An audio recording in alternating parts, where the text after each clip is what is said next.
கிறிஸ்துவுக்குள் அன்பான கர்த்தர் யாவரும் இயேசு கிறிஸ்து நாமத்தினாலே காலை வேளையிலே உங்கள் வாழ்த்துக்களை தெரிவித்துக் கொள்கிறேன். அடைக்கப்பட்ட ஆசீர்வாத கதவுகள் திறப்பது எப்படி? மத்தேயு 6ஆம் அதிகாரம் 33 வசனங்களை வாசிப்போம். முதலாவது, தேவனுடைய ராஜ்யத்தையும் அவருடைய நீதியையும் தேடுங்கள், அப்பொழுது இவைகள் எல்லாம் உங்களுக்கு கூட கொடுக்கப்படும். இஸ்ரவேலை ஆசீர்வதிக்க தேவனுக்கு பிரியமான காரியம். என் நாமத்தில் எதை கேட்டால் தருவேன் என்று சொல்றார். ஏன் வாழ்க்கையில் தடை வருகிறது? ஏன் ஆசீர்வாதம் குறைவ காரணம் என்ன? பசி அவனுக்கு ஆகாரத்தை கொடு. 2 ஆடை இருந்தா 1 ஆடை அவனுக்கு கொடு. அவன் வியாதிப்பட்டா நீ போய் விசாரி. எல்லா வாழ்க்கையிலும் ஆசீர்வாதம் இருந்தாலும் இன்னைக்கு புலம்பிக் கொண்டிருக்கிறோம். அந்த தடை வர காரணம் தேவனுடைய சித்தம் இல்லாமல் செய்வதுதான் தடை வர காரணம். இன்னைக்கு ஒரு ஏழை மனிதன் மிகுந்த ஆசீர்வாதமாக பெற்றுக்கொண்டது எப்படி நம்ம பார்க்க போகிறோம். ஜார்ஜ் முல்லர் 1805ஆம் ஆண்டிலே ஜெர்மனியிலே பிறந்தார். ஆனால் தன் வாலிபராத்திலே இயேசுவை சொந்த இரட்சகராய் ஏற்றுக்கொண்டு அவர் லண்டனிலே ஒரு ஆயராக பணியாற்றும்படியாக கர்த்தருடைய ஊழியத்தை செய்யும்படியாக அவர் போனார். ஆனால் ஒரு ஏழ்மையான ஒரு மனிதன், தன்னுடைய வாழ்க்கையிலே தேவனை தவிர ஒரு யாருடைய உதவியும் இல்லை. அந்த லண்டனில் போன உடனே அநேக அநாத பிள்ளைகள் பசியும் பட்டினியுமாக அடைந்து கொண்டிருந்தார்கள். அந்த பசிக்காக வாலிப பசங்கள் என்ன செய்தார் என்றால் திருட்டுகள், பாவம், கொலை செய்ய ஆரம்பித்தார்கள். இது ஜார்ஜ் முல்லரிடத்திலே ரொம்ப அவர் வருத்தப்பட்டது. இந்த ஜனங்களுக்கு எப்படியாவது ஆண்டவர் நாமத்தை சொல்லப்பட வேண்டும். ஏன்னா அந்த பிள்ளைகளுக்கு உதவி செய்யும்படியாக வசதி வாய்ப்பு இல்லை. ஆனாலும் இவங்க எப்படியாவது ஒரு 10 பிள்ளைக்காக நான் உணவு அளிக்கணும்னு சொல்லி அவர் வேண்டினார். பல குழந்தைகள் நிமோனியா, காலரா வியாதியினாலே அகப்பட்டார்கள். சிலரும் மரித்து போனார்கள். ஆண்டவர் சமூகத்தில் போய் ஜெபிக்க ஆரம்பித்தார். ஆண்டவரே, இந்த குழந்தைகளை பராமரிக்கும்படியாக இந்த லண்டன் பகுதியிலே என்னை கொண்டு வந்து வச்சிங்கப்பா. நான் இந்த குழந்தைகளுக்கு ஏதாவது உதவி செய்யணும்னு நான் ஆசைப்படுறேன். இவங்கள் அநாத பிள்ளைகள், நான் உன்னை திக்கற்ற விடுன்னு சொல்லி ஜெபிக்க ஆரம்பித்தார். நாட்கள் கடந்தன. திடீரென்று ஆண்டவர்ட்ட ஒரு தீர்மானத்தை எடுத்தார்.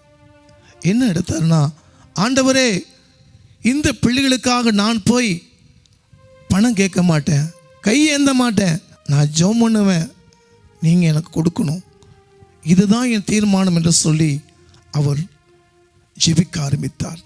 கர்த்தருடைய பெரிதான கிருபையிலே 300 குழந்தைகளை அந்த காப்பகத்திலிருந்து எடுத்து உணவு அளிக்கும்படியாக கர்த்தர் கிருபை செய்தார்.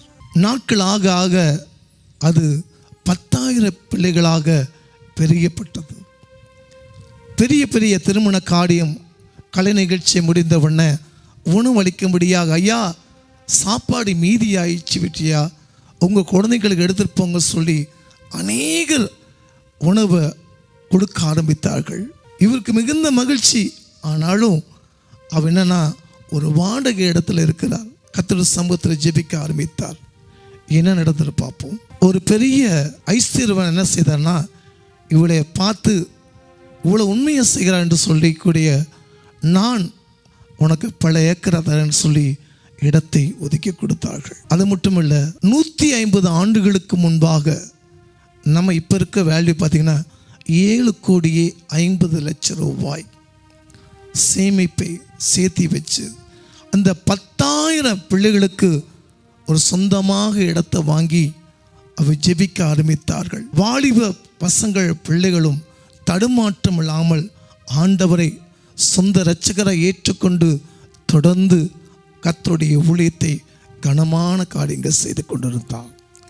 அந்த ஜார்ஜ் முல்லர் என்ற ஒரு மனிதன் ஜெர்மனியில் பிறந்து லண்டனில் வந்து ஒரு ஆயராக தன் வாலிபத்திலே எவ்வளோ பாவம் வந்தாலும் இயேசுவை சொந்த இரட்சகரை ஏற்றுக்கொண்டு இந்த ஜனங்களுக்காக நான் அர்ப்பணிக்கன்னு சொல்லி அவர் செய்யும்போது எல்லாவற்றையுமே தேவன் செய்து முடித்தார். இதை பார்த்து கொண்டிருக்கிற கர்த்தர் தேவ ஜனமே, உன்னால் செய்ய முடியாது, தனிமனிதன் செய்ய முடியாது. உன்னை அழைச்சவர் உண்மையுள்ள கர்த்தர். உனக்குள்ளுக்கு கர்த்தர் பெரியவர், பெரிய காரியங்கள் செய்வார். அந்த ஜார்ஜ் முல்லை போல 10 பேர்த்துக்கு நம்ம உணவு கொடுத்தா இந்த உலகத்தில் பஞ்சம், கொள்ளை நோய்கள், சாவுகள் வராது. நீங்கள் செய்யும் போது உங்கள் வாழ்க்கையிலும் ஆண்டவர் தடைகளை நன்மையை செய்து கொடுப்பார்.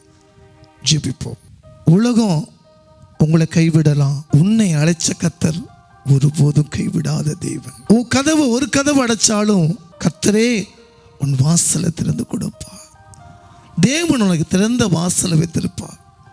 முடிஞ்ச அளவுக்கு ஏழைகளுக்கு இறங்குறவன் கர்த்தருக்கு கடன் கொடுக்கான்னு வேதம் சொல்கிறது. அந்த ஏழை மனிதன் விசுவாசத்தோடு செஞ்சார் ஒரு வாலிப பிரார்த்தனை. மிகப்பெரிய கிருபை பெற்று இன்னவைக்கும் அவர் மறைந்தாலும் அவர் செய்த கிருபை நீ மாறாதபடி இருக்குது. உன் தடைகளை நிச்சயமா, உன் குறைவெல்லாம் கிறிஸ்து இயேசுவுக்குள் மகிமை நிறைவேற்றி கொடுப்பார். நீ தடை வருதா, போராட்டம் வருதா, கைவிட்டுட்டாங்களா, கர்த்தர் ஒருபோதும் கைவிடா தேவன். தாய் தன் பாலகனை மறந்தாலும் நான் உன்னை மறவேன்.